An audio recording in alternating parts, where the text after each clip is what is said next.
Galera, sejam muito bem-vindos a mais um episódio do The Byte. Vamos falar nesse episódio aqui de mais um caso de Astrobot de Play 5 se torna o jogo mais bem avaliado do ano. Vamos nessa.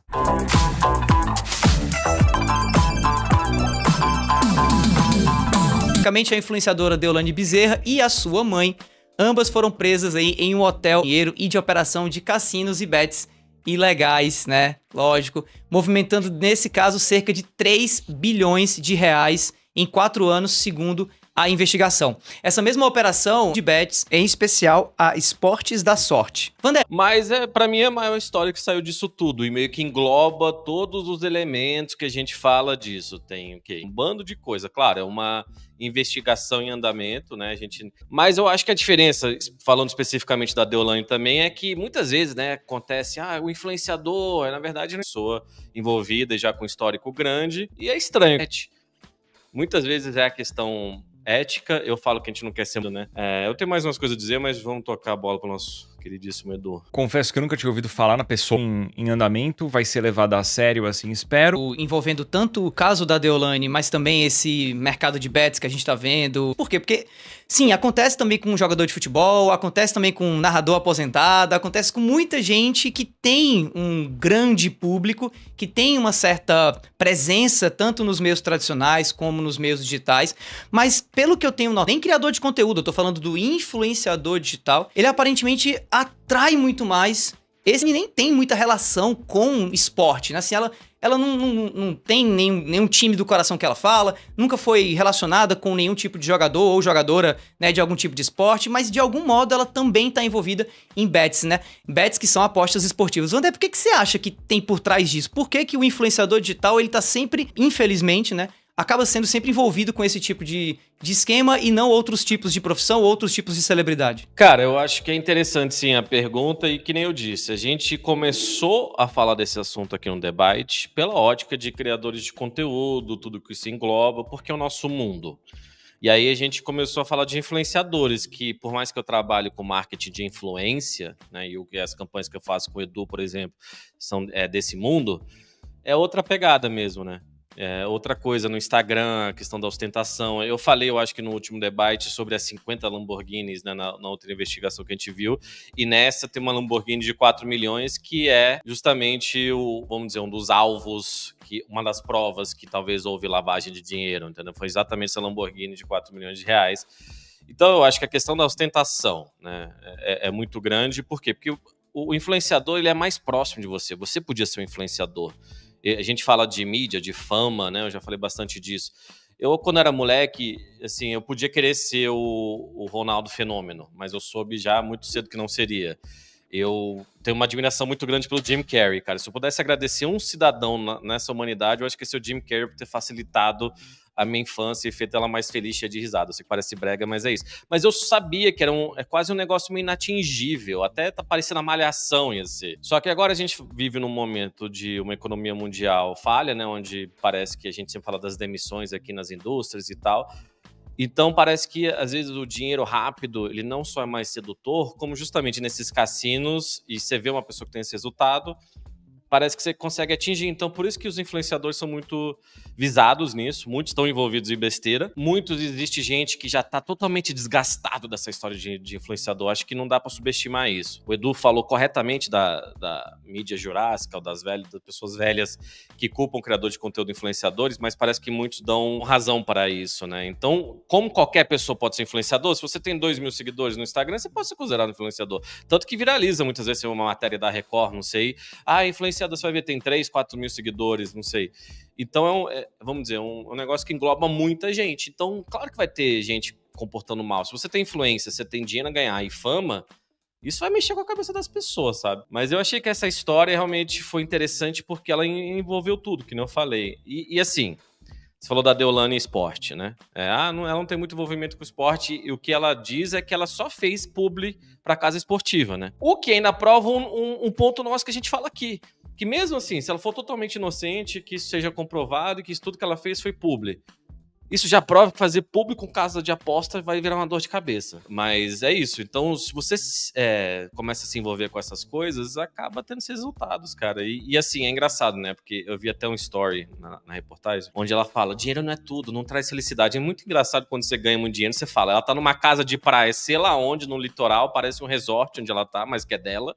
Ah, dinheiro não é tudo, é legal, compra umas coisinhas, né? Mas enfim, eu não sei, cara, eu acho que onde se tem dinheiro pra ganhar, sempre vai aparecer umas pessoas assim, e eu acho que a gente que é bobo mesmo, que a gente fica aqui tendo ética e coisa assim. Mas aí, sabe o que? Será que é mesmo? Porque você falou algo que eu achei muito interessante e que é uma das coisas mais sábias, né, do teu trabalho com os teus criadores, mas também do trabalho do Edu, com relação a não aceitar esses contratos com bets ou com cassinos, apesar de haver, né, vários e-mails que são enviados e tal, isso aí é a realidade de todo criador. Até naquele corte do Leão e da Nilce, a Nilce fala assim, vocês não têm ideia da quantidade de mensagens que eu recebo, que o Leão recebe que ele não vê porque ele não vê mensagem, mas eu vejo por ele e tal. Mas assim, será, Edu, que vai chegar um momento em que as pessoas vão olhar pra trás e pensar assim, cara, não valeu a pena ter topado fazer público com essa empresa que ou eu conhecia ou eu não conhecia, mas que, enfim, de qualquer modo, acabou se envolvendo aí em alguma investigação, porque eu, honestamente, não acredito que as bets que estão envolvidas nessa operação específica são as únicas bets que têm algum tipo de problema relacionado à lavagem de dinheiro e coisas do tipo. Então, pode ser que a gente tenha já agora criadores de conteúdo honestos, pessoas íntegras, que a gente conhece, que a gente sabe quem são e tudo bem e tal, mas que por desconhecimento estão envolvidos sem querer, né? Dentro de esquemas assim. Você acha que vai chegar ou você teme que acabe chegando em um dado momento esse nível de investigação pegando pessoas que infelizmente não têm esse lado ruim, mas que estão envolvidos com empresas que sim, não têm escrúpulos e por isso vão acabar se prejudicando também? É um risco enorme. Eu acho que vai acontecer, sim. Se as investigações forem levadas a sério, isso vai acontecer. Porque você desconhecer uma lei não significa que você pode descumpri-la, né? Uhum. Se você faz algo ilegal, aquilo é ilegal, ponto. Sendo a lei justa ou não, e você tendo conhecimento da lei ou não. Então eu acho que vai acabar, sim, atingindo gente que não fez por maldade, mas fez coisa que não devia. E aí a gente tem aqueles casos também, das pessoas que se arrependem e o cara vai e enxuga as lágrimas com a notinha de $100, né? Tem os dois lados. Eu acho que vai ter o cara que vai perceber que fez besteira e legitimamente se arrepende, e vai ver o cara que fez besteira e supostamente se arrepende. Bom, a gente não vai nem saber quem é quem. Mas voltando num ponto que você levantou, que o Vandep respondeu, de parece que é sempre influenciador envolvido nessas besteiras, que a galera de velhas mídias nem tanto, mas é que eu acho que o pessoal de mídias tipo TV, ainda mais falando de jornal, né, de noticiário, são pessoas mais instruídas, são pessoas com mais experiência, são pessoas com mais conhecimento daquilo que deve ser feito ou não. Enquanto que você bombar o teu perfil no Instagram e já pensando no ganho financeiro, no ganho de fama, são ênfases diferentes, né, cara? Você tá pensando num âncora de jornal, por exemplo, a pessoa estudou jornalismo, tem anos e anos de experiência pra chegar lá, já tem um nível de instrução e conhecimento diferente. Total. Do que você conseguir fazer o teu nome de maneira independente sem instrução alguma.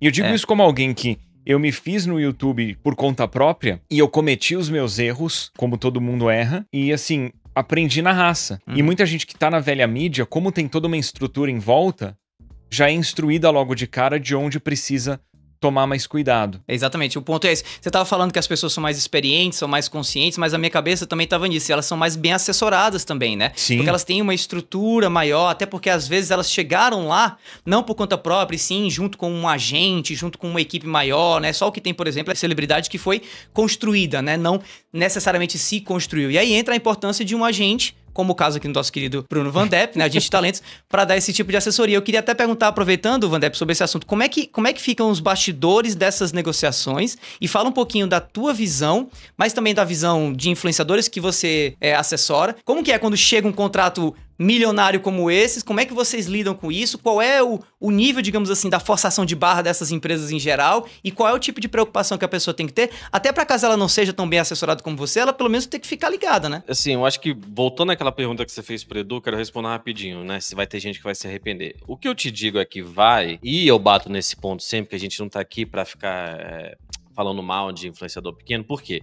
É muito difícil ganhar dinheiro nesse meio, tá? É difícil ganhar dinheiro, ponto, na vida. A gente tá vendo isso muito claramente, a gente tá numa fase muito estranha da economia mundial, como eu falo. Então, você tá lá como criador de conteúdo e você desistiu do teu emprego, agora você tá streamando e você não tá pegando muita gente, você não tá aqui, mas você conseguiu no Instagram, por acaso, uns reels teus deram certo. Aí chega uma aposta, uma casa de aposta vai chegar e falar, bom, eu te pago 5, 10 mil reais, que não é nem de perto os valores que oferece pra gente, que é muito maior, né? Então, por que não? E por isso que eu passo um pano mesmo, cara. Porque primeiro que eu acho que as pessoas não acabam não tendo uma influência muito grande. Eu não acho que elas vão ter que ter responsabilidade nenhuma. Mas eu conheço gente que tá usando criador de conteúdo pequeno, tá usando pra pagar faculdade e coisas assim. Então, assim, você vê todo mundo fazendo. Volta aquilo que você falou do ônus do influenciador, um criador de conteúdo. Você vê todo mundo fazendo. Você vê Globo, você vê um bando de emissora, você vê todo mundo metendo a mão nesse bolo aí. Eu falo, eu não? Você vê jogador de futebol indo jogar na Arábia Saudita. Assim, os caras com 25 anos no auge, podendo jogar Champions League, que é o maior torneio de clubes do mundo, num time na Espanha, na Itália, o que seja, mas o cara tá indo pra lá, sendo que ele... Essa é a diferença, esses caras já ganham muito, muito bem, eles já têm dinheiro pra se aposentar. Essa galera não. Essa galera, às vezes... Eu conheço gente que streama que ganha 300 reais por mês, e eu sei que tem muita gente que chega... Carteira de trabalho, né? Eu sei se isso aí virou meme recentemente, uma besteira gigantesca. A pessoa tá indo atrás de um sonho, a pessoa não tá afim de acordar 7 da manhã todo dia pra ir bater ponto, pra ser mais um pedacinho numa máquina capitalista gigantesca, e ela tá querendo viver da criatividade dela. Então, se ela tem umas alternativas, ela vai fazer isso. E por isso que eu não julgo, porque eu vivo 100% do mercado publicitário e eu sei o quão difícil é.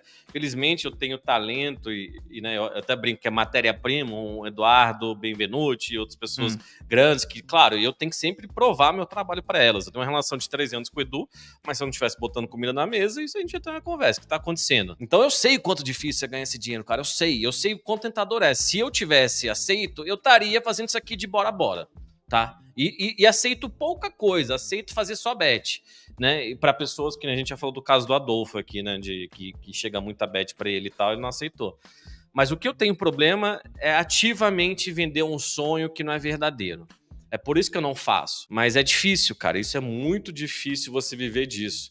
E parece que o ônus tá no criador de conteúdo sempre, sempre. Então, cara, me desculpa, eu lamento muito tudo isso que vai acontecendo e tal. Cara, eu reparei um negócio falando de caso de aposta. O slogan e os lemas deles estão cada vez piores nesse sentido. Faz uma fezinha, né? Parece que tá usando. Ouve aquela tua voz onde você. Não, melhor não apostar, já gastei muito dinheiro e perdi tudo. Faz a fezinha, tipo, não, confia, porque eu sei que o Cristiano Ronaldo tá machucado e não vai fazer um gol hoje, então não sei, alguma coisa assim. Tem plataforma de aposta que sabe qual é o slogan deles? Confia, ponto. Confia é o quê? De novo, vai na fé, né? Eu já falei, eu já fiz aposta esportiva na minha vida pessoal há vários anos, há 13 anos. Eu, felizmente, consegui sempre manter num padrão baixo, mas isso não acontece com a maioria das pessoas. Eu nunca perdi muito dinheiro por causa com isso. Mas eu odeio isso, eu odeio vender um sonho que não é realidade. Mas, infelizmente, isso tem acontecido muito. E, desculpa, não sei, lembre se eu respondi tua pergunta recente ou não. Não, era mais o relato de como é quando esses e-mails chegam, de qual é a negociação que você tem com os criadores, ou pelo menos um recado que você possa passar para criadores que estão assistindo a gente agora. Tipo assim, cara, eu não tenho um Vandep para trabalhar comigo e eu tô recebendo esses e-mails. O que é que eu faço, assim? Como é que eu faço para diferenciar? Será que tem algum jeito de eu conseguir ganhar dinheiro com bet, mas não me arriscar? Como é que tá isso daí? Isso é uma discussão até mais complexa, né? Eu sou um dos caras que falam, não faz muito marketing de afiliado, não faz permuta. Mas aí é fácil também, né? Tipo, os caras querem me mandar uma TV, beleza. Vai lá, cara, faz. O que eu tô te falando, se você fizer permuta com uma marca, uma empresa, eles não vão voltar e te pagar no futuro, a não ser que você exploda, que do nada você tem 5 mil seguidores, você virou a Lanzoca, alguma coisa assim. Tipo, não vai rolar, a não ser que seja isso. Porque eles já estão acostumados e o mercado fica tentando fazer isso o tempo inteiro. Essas empresas parecem que não quer pagar. Eu já pedi valor e a empresa ficou incrédula que a gente ia cobrar por isso. Criador de conteúdo que tem milhões de seguidores, seja YouTube. E eu falo, cara, o que você quer que essas pessoas vivam? Ela vai emprestar a imagem dela, o espaço dela... E ela não merece, né, receber dinheiro por isso, e vocês estão aí cheios de grana. Então é isso, cara. Eu não tô aqui para ditar o que cada um faz com a carreira. O meu trabalho com o BRKS Edu é totalmente diferente do meu trabalho com o Max MRM, que é totalmente diferente do meu trabalho com a Maitê, totalmente diferente do meu trabalho com o Rayane Hatak e Bruno Hatak, que tem 23, 24 anos. O meu trabalho com o Edu é mais parecido com o do Hayashi, num patamar parecido, mas cada um tem sua personalidade. Falei, o Adolfo tem umas coisas da vida dele, ele vai tomar umas decisões que é diferente. Mas enfim, como eu disse, eu não tô aqui para determinar o que cada um faz com a própria carreira. Cada um tem suas próprias ambições e necessidades. Eu converso com as pessoas. Eu acho que eu faço isso melhor do que muitos agentes.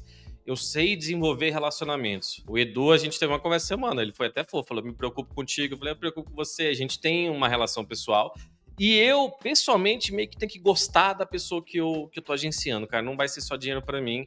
Não quer dizer que eu tenho que ser melhores amigos, eu tenho relacionamentos diferentes com cada um, mas eu tenho que respeitar. E a pessoa tem que me respeitar também. Eu acho que isso é importante, sabe? E eu quero ver essa pessoa bem. A gente fala muito do Kogu, cara. Todo job que eu fechei pro Kogu é um orgulho enorme, porque eu sei que isso vai mudando a vida dele. Então é isso. Meus seguidores, que nem é tão pequeno assim, não aceito uma permuta que talvez você não vai precisar gastar dinheiro no monitor, alguma coisa assim. Não aceito um marketing afiliado numa empresa, porque... Mas é que, no geral, isso acaba sendo furada para o criador de conteúdo. Eu vou só complementar o que você falou. Eu acho que o marketing de afiliado, ele exige um pouquinho mais de cuidado e atenção. Mas eu acho que para o criador pequeno, talvez seja uma fonte legal. A permuta, eu com certeza consideraria para determinados produtos. Tipo, você é um criador menor, você precisa de um PC novo. Sim. Ou você quer um console, que nem se falou, trocar monitor. O que eu não faria é a permuta com um produto que você não precisa, que vai ser supérfluo. Que daí você talvez se desvalorize ou deixe de fechar negócios futuros com a marca com a qual você trabalhou. Mas para algo que você de fato precisa, que vai melhorar a tua qualidade de vida, a qualidade do teu conteúdo, que é um produto mais caro mesmo, que não caberia no bolso, eu consideraria sim. Por isso que eu falei do monitor. Não tô aqui para ficar julgando, falando essas coisas. O que eu vejo muito, Edu, que aí não chega em você também, até pelo teu status, vamos dizer assim, é que tem empresa que chama para um evento e um criador de conteúdo tem que fazer, tipo, 2 reels do evento para poder ir. Tem coisas nesse nível. E para um criador de conteúdo pequeno, deixa a tua marca, teu trabalho limpo, entendeu? Não vai poluindo tua timeline com essas coisas, não vai gastando fichas que você não precisa, mas o Edu tá muito certeiro. Se vai ser algo que vai ajudar teu trabalho, aceita e vê o que faz. É que realmente eu sou um agente que blinda, que tenta... Eu não tenho problema em ser chato com a gente, tem vários jobs que não fluem do jeito que a gente quer, e eu verbalizo, eu tô do lado do meu criador de conteúdo. A marca é meu cliente, legal, vou tratar bem, mas é diferente. Só que sim, se você vai ter algo benéfico nisso, aceita. É legal um negócio que você mencionou agora, que aí eu vou falar de criação de conteúdo. A gente tá fugindo bem do assunto que a gente abriu. Esse é o debate. Mas assim, algo bem importante é a liberdade de você falar sem conter nada com o seu agente, ou com as pessoas com quem você trabalha. O que eu quero dizer com isso? Tipo, eu falo abertamente com o Bruno, tipo, se eu tiver insatisfeito com alguma coisa, eu falo pra ele, mano, eu não tô satisfeito com isso. Por isso, isso e isso, sabe? Ou, mano, eu estou bravo, irritado, estressado por motivos tais. Eu falo com ele completamente, de uma forma completamente sincera. E nunca é algo que é assim, pessoal. É sempre no âmbito profissional. A gente nunca se desrespeita, mas sempre tem liberdade. Mesmo que eu tenha que criticar o trabalho dele ou ele criticar o meu, e a gente nunca se ofende. Isso é importantíssimo. E qualquer ruído que gerar, na hora a gente já, tipo, opa, perdão, desculpa, errei aqui, na próxima eu vou fazer melhor, e a vida que segue. Isso eu acho que é importantíssimo. Não só pra relacionamento, tipo, eu com a minha esposa, eu acho que é importante que seja assim, mas com o Vandep é assim também, porque, cara, querendo ou não, o que a gente tem de relacionamento é algo muito próximo. Porque a renda dele depende da minha e a minha renda depende da dele, e a gente tem que tá em sintonia. Esse é um bom argumento, assim, existe um elo, um laço, assim, se o Edu tá bem, as coisas estão indo bem, eu vou poder cobrar mais, vai ter várias coisas, só que ao mesmo tempo eu não tô aqui pra estressar o Edu, vamos fazer esse job aqui, vamos, e às vezes acontece, olha, a gente vai conseguir fazer dessa forma, você topa, beleza, só que aí na hora H as coisas acontecem, então se ele se frustra, eu sei que a frustração não é comigo, mas ele vai falar comigo. Não vai ficar falando direto com o cliente, por mais que ele já fez isso por uma voz no BRKS Edu, tem um peso muito grande, né? Se ele entra numa thread de e-mail, ou se ele manda um áudio que eu posso repassar alguma coisa assim, eu uso essas ferramentas, porque senão parece que eu que estou implicando, né? Se eu que estou achando problema e que de fato não está afetando. E às vezes o Edu está numa fase que está trabalhando muito, cara, as coisas vão afetá-lo mais, ele vai ficar mais cansado, mais estressado. E isso é normal. Então, comunicação é tudo. Comunicação é tudo. Se eu me sinto um negócio, vou falar para a pessoa e vice-versa. Eu acho que isso é uma dinâmica entre a gente e criador de conteúdo, mas a gente e marca... Eu gostaria que as agências ouvissem mais, porque eu sei que criador de conteúdo tem uma dificuldade, criador de conteúdo chega todo fofo. Oi, então, eu queria isso aqui. E a maioria das agências, as marcas, acabam não dando a atenção devida. Mas, enfim, isso é outra discussão mesmo. Galera, vamos entrar agora no Boletim Nuvem e eu vou abrir o segmento mencionando que a Nuvem tá fazendo aniversário. 13 aninhos de Nuvem já, parabéns. Daí, por causa desse aniversário, estão rolando, obviamente, vários descontos na Nuvem. E a gente vai deixar na tela alguns destaques. E quando vocês forem comprar os games de vocês na Nuvem, o que vocês fazem? Vocês vão usar o cupom de desconto DEBYTE para 10% de desconto em mais de 2.400 jogos. Obviamente, promoção por tempo e unidades limitadas.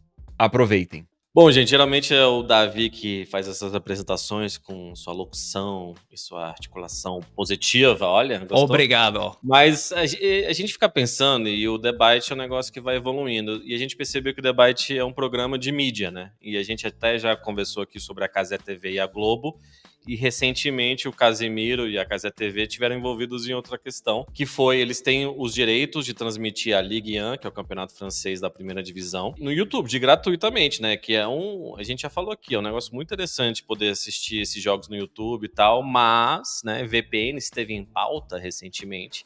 O que aconteceu foram que vários franceses estavam assistindo a transmissão por um VPN no Brasil. O Casemiro até tem um vídeo que ele fez, tem um corte dele falando, pô, eu achei que, né, a galera da Cazé TV tava zoando, escrevendo tudo em francês e tal. Não, será que estão usando o tradutor? Até engraçado, né, o Casimiro explicando essas paradas. Mas aí ele viu que os nomes eram franceses e que no chat as pessoas estavam explicando como se baixa um VPN e tal. E eu fico um pouco preocupado em relação a isso. E aí a gente também vai, eu acho que entrar na discussão de VPN, até por causa da questão do Twitter, do X.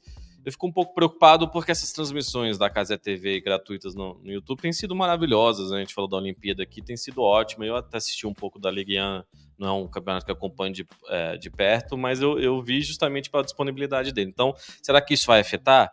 E por que não pode deixar os franceses assistirem algo assim? Porque, cara, se a Cazé TV tem as responsabilidades com os patrocinadores deles, e, né, você tem que mandar as demográficas. Ó, a gente tem um público quase totalmente brasileiro, claro, nesse caso é 100%, tem que ser, se não for de VPN, nessa faixa etária, então essa marca quer atingir essa faixa etária, homens ou mulheres, então tem uma razão por trás disso. Então, se a transmissão é invadida por franceses, acaba não sendo a verdade, né? E eu acho que aí eles têm dificuldade de conseguir novos patrocínios. Mas eu achei curiosa essa história. O que você achou disso, Davi? Eu achei curioso como o YouTube, né, assim, fez parte, mas não fez desse esquema, porque honestamente eu não imaginava que esse tipo de problema poderia acontecer quando espera-se que o YouTube possa fazer esse trabalho de gerenciamento de quem está assistindo aquele conteúdo. Claro, o YouTube é uma plataforma,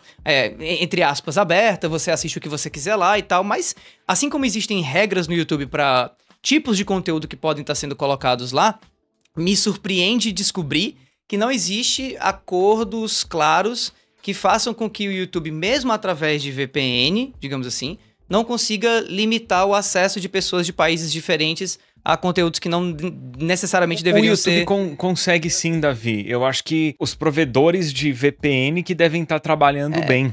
Porque eu usei VPN para assistir às Olimpíadas através da Cazé TV. Sim. Porque eu acho melhor a transmissão do que a transmissão canadense. E, obviamente, que eu não vou causar nenhum problema pro Cazé, porque, assim, a quantidade de gente usando VPN do Canadá pra assistir Cazé TV Olimpíada Brasil era mínima, né? O que me surpreendeu nesse caso aí, bom, é o YouTube não ter percebido que estava sendo usada a VPN. Digo isso porque eu assisti a Fórmula E pelo YouTube através de VPN. Porque no Canadá tinha geobloqueio, eu usava VPN... Cara, era algum país muito alternativo. Porque eram poucos os países que tinha a transmissão da Fórmula E no YouTube. Cara, não sei se era Vietnã, Camboja, era algum país assim que eu usava VPN e dava certo. E aí começou a não dar mais pra Fórmula E, né? Então o YouTube tem algum esquema que ele detecta quando você tá com VPN. O que mais me surpreendeu nesse caso é ter tanta gente usando VPN pra assistir o campeonato francês. via Cazé TV. Porque eu imaginava que seria um percentual mínimo, mas para chegar ao ponto dele perder a transmissão ali, é porque devia estar um percentual altíssimo via VPN. Mas é que dependendo do aparelho que você utiliza, né?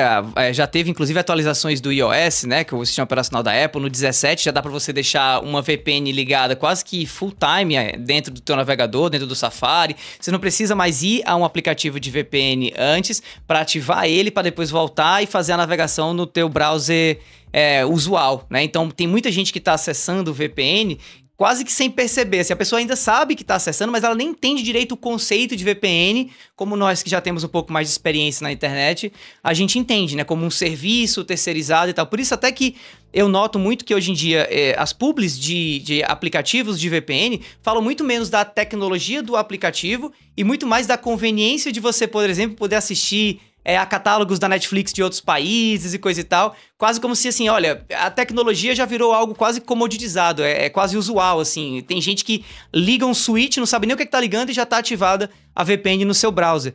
Mas assim, é um novo desafio, né, pro YouTube. E aí eu fico com essa dúvida, até quero perguntar pro Van Depp, sobre quem recai o ônus disso, assim, Van Depp, no fim do dia. É culpa da Live Mode, que não conseguiu trabalhar bem, né, para poder conscientizar as pessoas ou poder fazer as negociações certas com os parceiros tecnológicos corretos?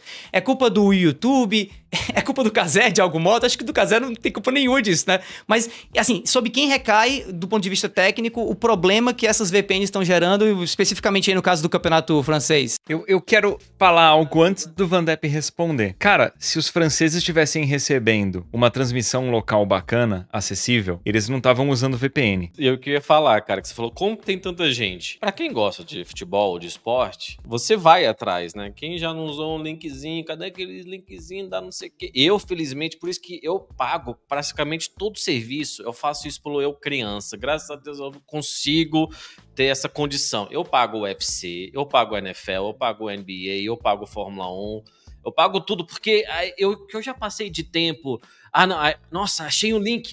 Aí ele fica caindo, ou ele, né? Aí fica abrindo pop-up atrás de pop-up, porque eu nunca usei adblock. Aí eu, meu Deus. Então, o que eu já vi de jogo do Corinthians com transmissão árabe não é pouco. Eu, com certeza, já fui culpado disso. E eu acho o VPN uma tecnologia normal, mas com certeza tem alguma razão pelo qual o pessoal tá assistindo pelo YouTube, porque não deve estar na TV aberta lá francesa. Essas coisas ficam atrás de um paywall, nem todo mundo tem condição de pagar. As pessoas na internet elas conseguem achar soluções. Então, foi exatamente o que aconteceu. Foi até engraçado, né, o Casimiro, do jeitão deles, descrevendo, moleque, virou uma febre aquilo. Era só francês, tá ligado? Tipo, então, por isso que eles desligaram a transmissão. Eu acho que se tivesse sido uma porcentagem, se os franceses não tivessem ficado no chat, eu acho que eles, desculpa o termo, se caguetaram, assim, eles, né, podia ter ficado todo mundo quietinho, assim, mas a galera fica empolgada, se é francês também, eu acho que ninguém ia saber direito. E eu acho que vale essa discussão que você falou de serviços de VPN, né, são úteis. Eu vou ser sincero, cara, eu já trabalhei com 3, 4 plataformas diferentes de VPN. A gente já falou que com o Edu a gente teve um contrato com a NordVPN longo e eu acho que vai voltar a trabalhar em breve e tal. Então, a gente considera serviços úteis. Eu acho que eu navego com muito mais segurança, não fica aqueles cookies, você entra num site, vê uma camiseta e fica 6 meses. Então, às vezes, quando eu vou navegar a internet para fazer compra, eu ligo o VPN sim para poder ter um pouco mais de privacidade, sabe? Eu não sei, depois que aconteceu comigo e tal, já usaram meu nome até para conta laranja, essas coisas, eu não sei, eu sou meio noiado. Então, eu gosto da segurança sim. Eu queria só mencionar que, assim, novamente, no fim das contas, eu acho que isso é um problema da Liga Francesa não disponibilizar o serviço de uma maneira bacana para o seu público-alvo. É que nem eu falei a Fórmula E. Eu assisti a Fórmula E via VPN, porque no Canadá é terrível a forma como eles disponibilizam o conteúdo. Eu teria que ter uma TV a cabo e uma TV a cabo específica, Nossa. que a última vez que eu vi sequer estava disponível aqui na minha região. Resultado, eu parei de assistir Fórmula E. Eu que era super engajado com a categoria. Os caras foram tão ruins pra disponibilizar da gente assistir a categoria que perdeu o público. E depois vai lamentar no futuro que não conseguiu crescer a categoria, né? Claro, muito disso são serviços fechados.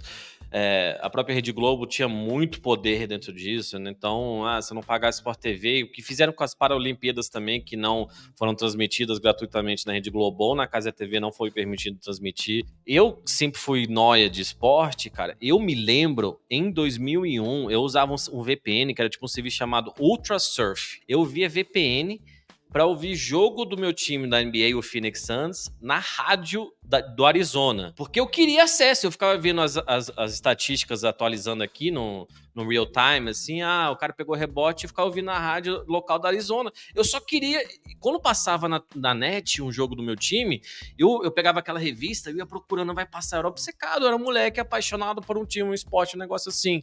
Eu só queria acesso, sabe? Quando você é adolescente, você não tem também nem dinheiro para conseguir comprar, mas não tinham esse serviço. Hoje em dia até existem.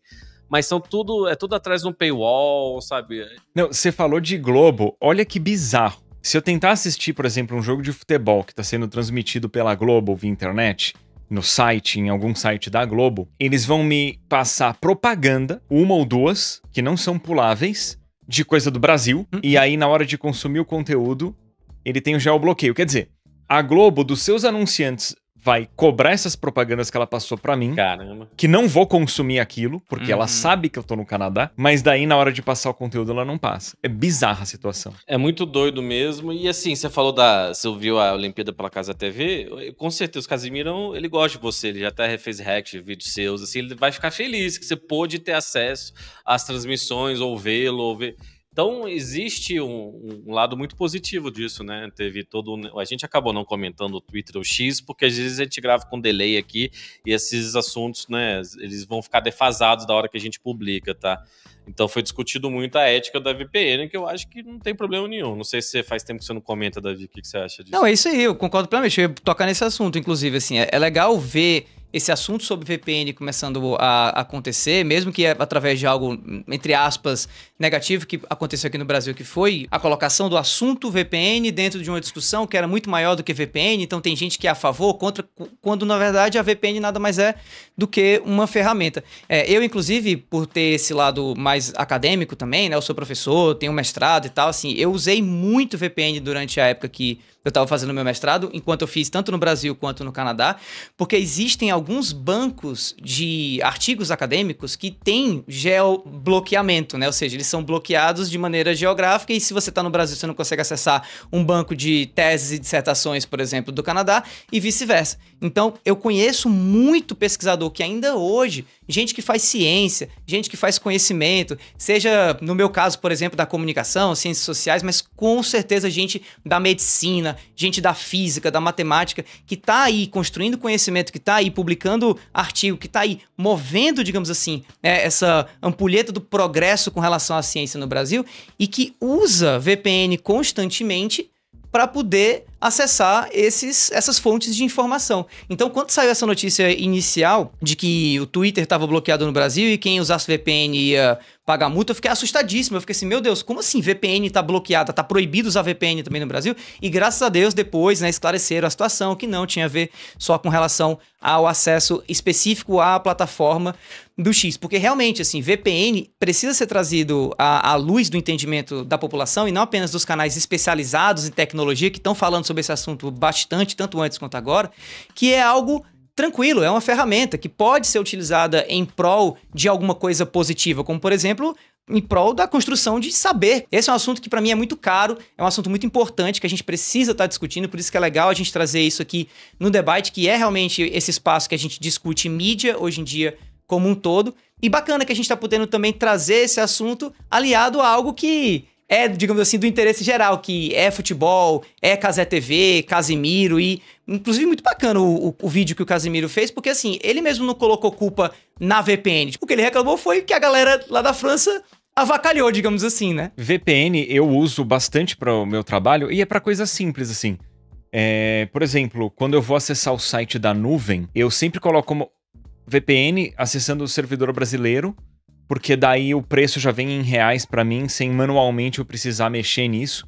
Porque muita coisa na nuvem eu acabo comprando de presente para amigos, sei lá, meus moderadores têm alguns benefícios com a nuvem também. Você me compra o Super Mario Wonder na nuvem. Eu usei VPN para isso. Porque a Nintendo, o contrato que ela tem com a nuvem, eu não sei se é só Brasil ou é América Latina, mas não tem o contrato com o Canadá, então eu não conseguiria comprar a chave. Eu tive que usar a VPN pra compra ser feita, tipo, de uma maneira mais simples. VPN eu uso pra coisa com geobloqueio quando eu não consigo acessar esse conteúdo de maneira oficial. Porque o ideal é você conseguir localmente consumir. Novamente, eu vejo como uma falha quando você quer consumir um conteúdo e você não consegue. Exatamente. A VPN ela tem que ser o último recurso. Eu não uso VPN pra pagar mais barato em chave de jogo, por exemplo. Então eu não compro algo na nuvem, a chave brasileira, pra usar na minha conta canadense da Steam. Isso eu não faço. É porque até fica complexo depois, né? Então, realmente tem que ser um recurso para praticidade. Mas, enfim, acho que é uma boa discussão. Deixa aí, você usa VPN no chat? O que vocês acham disso tudo? É isso aí. Aproveitando que a gente tá falando de videogame agora, né? O Edu trouxe pra esse assunto de games. Vamos falar um pouquinho de Astrobot também, né? Isso por quê? Porque Astrobot... Cara, hitou, né? Foi um sucesso absurdo. O game foi lançado agora, dia 6 de setembro, inclusive data de gravação aqui desse episódio do The Byte. E atualmente ele tá com a maior nota do OpenCritic, que é um concorrente direto do Metacritic, em 2024. E uma das maiores notas do Metacritic, sendo a maior nota de um jogo standalone, né? O que é um jogo standalone? É um jogo que não é continuação de nada, que não é uma DLC, né? No Metacritic, a maior nota do ano, em geral, tá pra Shadow of the Earth Tree, que é a DLC de Elden Ring, né? E assim, Astrobot exclusivo de PlayStation, a gente, quando é pra criticar a PlayStation, critica, no caso aí de Concorde, né? Do fracasso de Concorde, do flop de Concorde esse, inclusive, que na data de gravação desse episódio tá sendo tirado do ar completamente, tá ficando offline o jogo que foi lançado há 2 semanas. PlayStation, pelo amor de Deus, o que diabo é isso? Mas ao mesmo tempo a gente tem essa notícia positiva de Astrobot. Tanto eu e o Edu jogamos Astrobot, estamos jogando Astrobot, não zeramos ainda. Acredito que o Vandep não, né, Vandep? Mas queria poder perguntar pro Edu, o que você tá achando de Astrobot? E mais do que isso, essa nota de 94 no Metacritic e 95 no OpenCritic, pelo que você jogou até agora, é justificado ou não? Então, eu tô jogando o game, eu tô gostando bastante, achei que é um jogo excelente. Hoje em dia a gente tem pouco game de plataforma 3D com esse esquema de coletar itens, né? O Collectathon, que a gente fala em inglês, ou algo assim, é um nome estranho. Me remete a Banjo-Kazooie, Mario 64... O mais recente que eu gostei, que eu joguei no estilo, tirando o Mario Odyssey, que eu acho que ele é um pouco mais do que apenas o Collectathon, eu gostei muito no estilo do New Super Lucky Tale, acho excelente. Sempre menciono que é o primeiro game que minha filha me viu zerando e eu gostei muito. E o Astrobot tá seguindo essa linha, né? A linha também do Astro's Playroom. O jogo é excelente. Eu não consigo dizer que ele não merece a nota que recebeu, até porque seria presunção demais minha querer influenciar na opinião alheia, né? Sim. Mas... eu acho que pelo que o jogo quer ser, ele entrega o que ele quer ser. E com muita qualidade. É por isso que eu acho que a nota é merecida. Sim. Mas ao mesmo tempo, quando a gente começa a comparar, e eu não gosto de fazer comparação de uma forma que você vai comprometer o jogo que está sendo comparado. Não é pra prejudicar, não é pra puxar pra baixo. Eu gosto de fazer comparativo ou pra explicação ou pra elevar os envolvidos, né? E aí, no caso do Astrobot... eu acho que assim, beleza, a nota é merecida, mas eu acho que Final Fantasy VII Rebirth é um jogo que não só ele tem mais conteúdo, mas ele tem mais qualidade. Ele faz algo diferente. Ele tem um quê a mais que o Astrobot, pra mim, é mais basicão.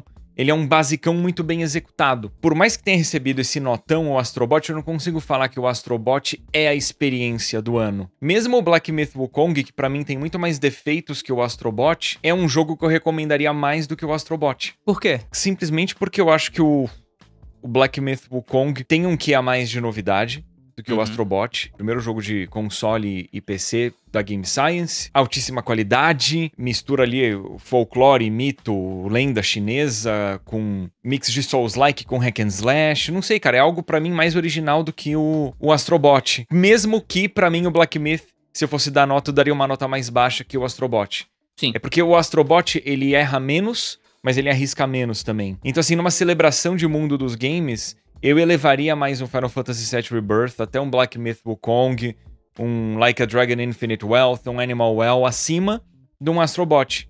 Por mais que eu aceite que o Astrobot talvez mereça a nota mais alta. E é por isso que eu tenho tanto problema com nota de jogo, que eu acho que nota não reflete o que os jogos de fato entregam. Mas isso tudo dito, estou curtindo muito o Astrobot. Fala, Vandep, te interrompi. Não, desculpa, eu queria te interromper porque tem um delayzinho aqui.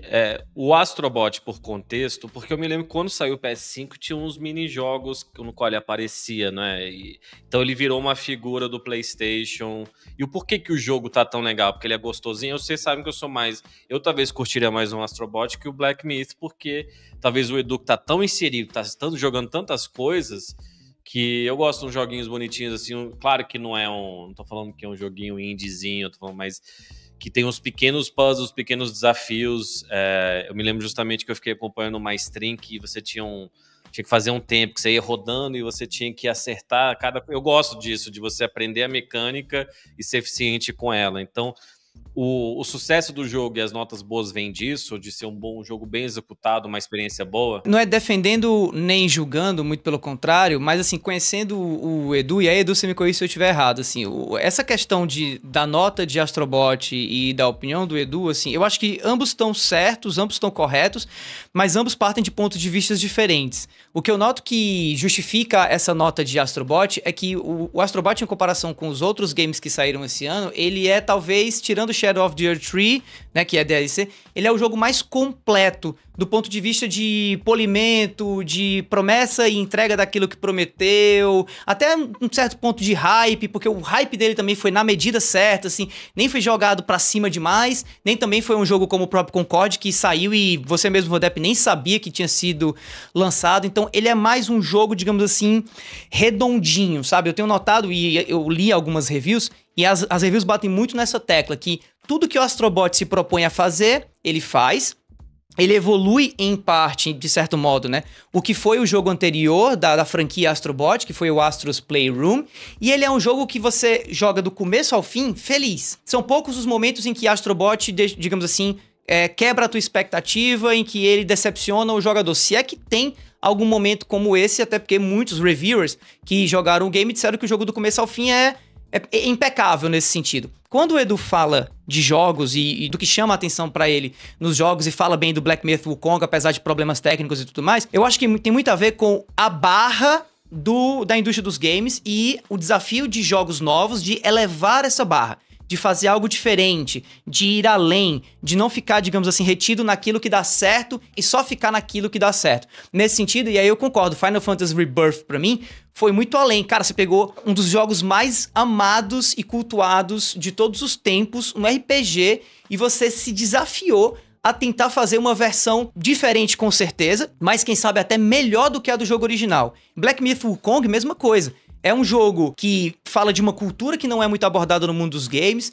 É um jogo que traz uma questão gráfica insana. Eu joguei Black Myth Wukong do lado da minha esposa e ela ficava... E ela, que ela não é muito ligada nesse tipo de jogo, ela ficava impressionada com os cenários, com os ambientes. E é que a gente tá jogando junto Elden Ring também, mas nem Elden Ring consegue evocar com toda a sua grandiosidade a mesma beleza de Black Myth Wukong. Então eu acho que vai muito por esse caminho. E nesse sentido eu concordo. Eu acho que eu daria até uma nota maior para esses jogos que eu mencionei do que para Astrobot, apesar de que até agora Astrobot só tem me dado alegria, assim, eu tenho saído muito feliz das minhas gameplays com o jogo, mas com certeza é um jogo muito, muito seguro, mas muito, muito bem executado. O que você acha, Edu? O que eu ia complementar é que, assim, até para esclarecer a dúvida do Vandep, é que, assim, o Astrobot, ele virou meio que o mascote atual de PlayStation, e ele tem origens ali no Play 3, com um aplicativo /jogo que envolvia a câmera do Play 3, se não me engano. Sim. Ele no PlayStation 4 teve um jogo feito pra VR, que é bem no estilo o que o Astro's Playroom e o Astrobot fazem em VR.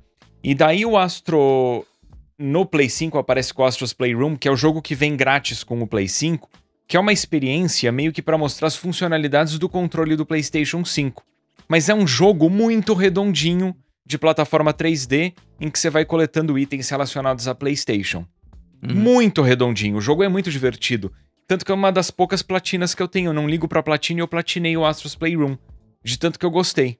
E daí eles pegaram aquele conceito, expandiram e fizeram um jogo dedicado, pago. O jogo usa super bem o controle, o DualSense, que é subutilizado o DualSense, sim, né? Total. O Astro, tanto no Playroom quanto no Astrobot, usa muito bem. Em termos gráficos, ele é um jogo que...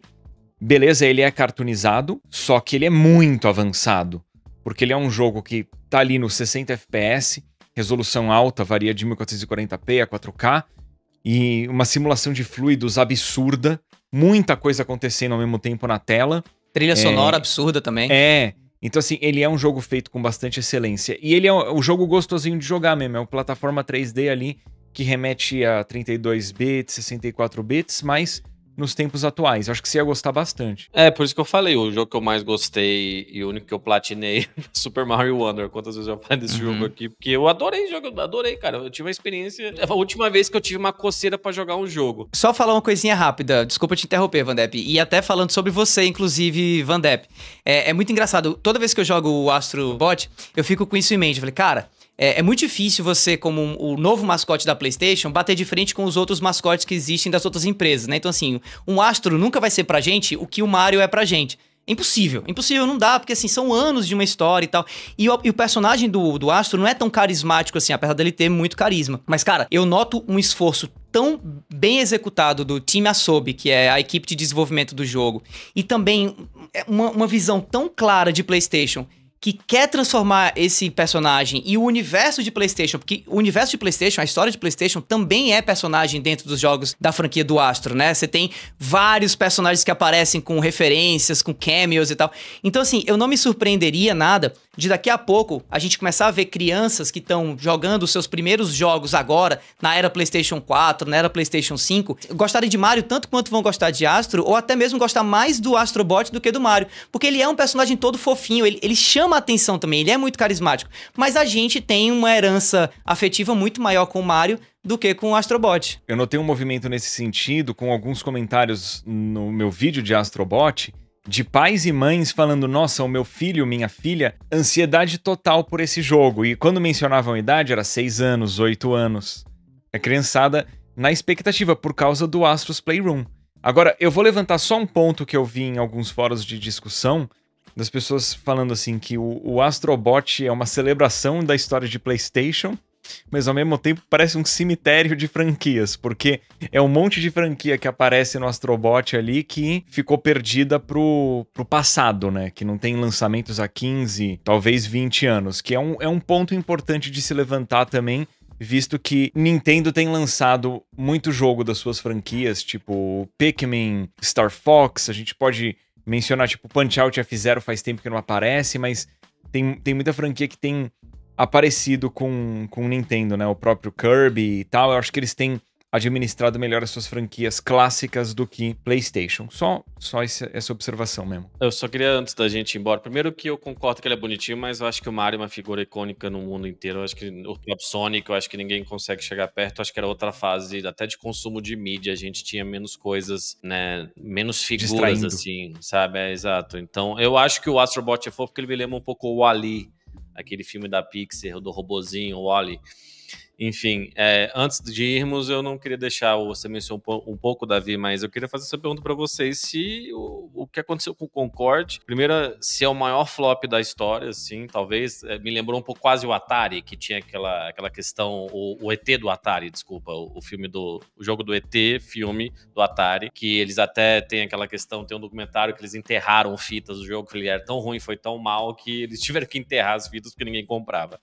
E isso vem algo de uma tecla que o Edu também bate muito, de mídia física, né, de preservação. Então você faz um jogo live service, 8 anos, ele fica 2 semanas no ar essencialmente, some para sempre, bom. Então é o maior flop, talvez. E se vale a pena continuar fazendo jogo live service, gente, pelo amor de Deus, o que vocês acham? Com PlayStation, eu acho que talvez seja o maior flop da empresa, envolvendo outras publishers. Eu lembro, tipo, sei lá, Battleborn e Evolve foram fracassos, mas aí eu não sei os números de vendas. Eu acho que PlayStation, na moral, dado o fato de que lançou o jogo e foi esse fracasso, fizeram bem de tirar do ar, dar o refund pra galera, e o que provavelmente vai rolar é que esse jogo volta ao ar como free-to-play daqui a algum tempo. Mas daí não acho que vai fazer sucesso também, mesmo sendo free-to-play. Eu acho que fica o aprendizado para os executivos deles, em vez de tentarem sempre aumentar suas fortunas a qualquer custo, entrega algo bacana que o público vai curtir, dá liberdade criativa para os seus estúdios, tenta fazer algo de diferente ao invés de seguir tendência. A Sony tem estúdios tão talentosos que perder tempo fazendo live service? Que a indústria tá sabendo que para um live service de sucesso você tem uma centena de fracassos, né? Eu acho que o maior, até pra finalizar, eu acho que a maior prova disso é exatamente o Astrobot, né? Você pega o Astrobot, ele foi desenvolvido em 3 anos. O Concorde, pelo que parece, foi desenvolvido em 8. A equipe do time Asobi, ela tem 65 integrantes.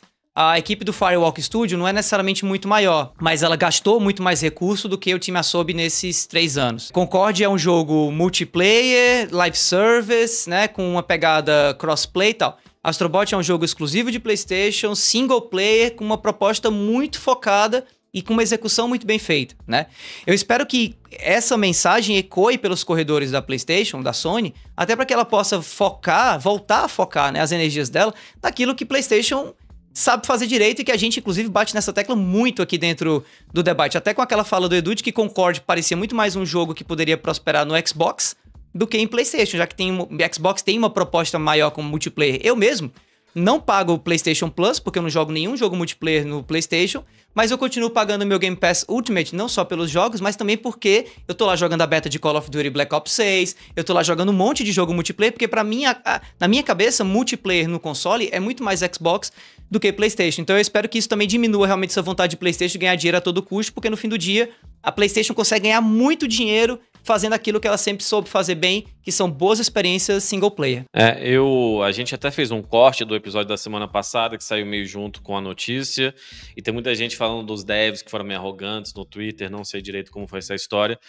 mas eu fico imaginando o lado deles ou de quem tá envolvido no jogo, né, porque são 8 anos de produção, e sempre que você vai botar um negócio no mundo, imagina o Edu quando vai lançar um vídeo, às vezes um vídeo mais editado, uma coisa grande, dá uma ansiedade, né, quando você tem um projeto. Aqui o Debate, a gente falou, a gente fez 6 meses de reuniões e com uma empresa, uma agência que desenvolveu o conceito do projeto e a marca e tudo que vocês veem na tela e o nome. Então, né, dá uma ansiedade. Aí ele, 8 anos para 2 semanas, cara, você pensa, no passado flopava, mas não flopava assim, entendeu? As coisas, as pessoas compravam a mídia física, não vendeu dentro das expectativas, mas era diferente, cara. Então, assim, para mim vão ser responsabilizados os executivos por trás do projeto? O que aconteceu que o jogo foi tão ruim nesse sentido e não atingiu? Quem que fez essa pesquisa de mercado que se precisava de um jogo assim só pelo sucesso do Overwatch? Então, como sempre, fica aprendizados que eu acho que não vão aprender, então, né? Naquele reel lá que você tá mencionando, o Vini, que é amigo pessoal meu, ele trabalha com games e ele comentou lá e ele me falou, eu deixei um comentário, não aguentei. E aí o comentário dele era na linha de que, assim, às vezes, esse jogo ficou cerca de 8 anos em desenvolvimento, aparentemente. Uhum. Na época das pesquisas de mercado para o desenvolvimento dele, ele fazia sentido. Sim, daí é investido uma grana nele e os executivos ficam relutantes de mudar o projeto, só que o mercado muda. Então, num projeto de longo desenvolvimento assim, você precisa atualizar suas pesquisas de mercado e você não pode ter receio de dar outro andamento ou até mesmo cancelar o projeto, né? E galera, é isso. Espero que vocês tenham curtido o episódio. Não se esqueçam de comentar dizendo o que vocês pensam, o que vocês adicionariam à conversa, do que vocês discordam, com o que vocês concordam. Beleza? Tenham todos aí um excelente restante de dia. Valeu!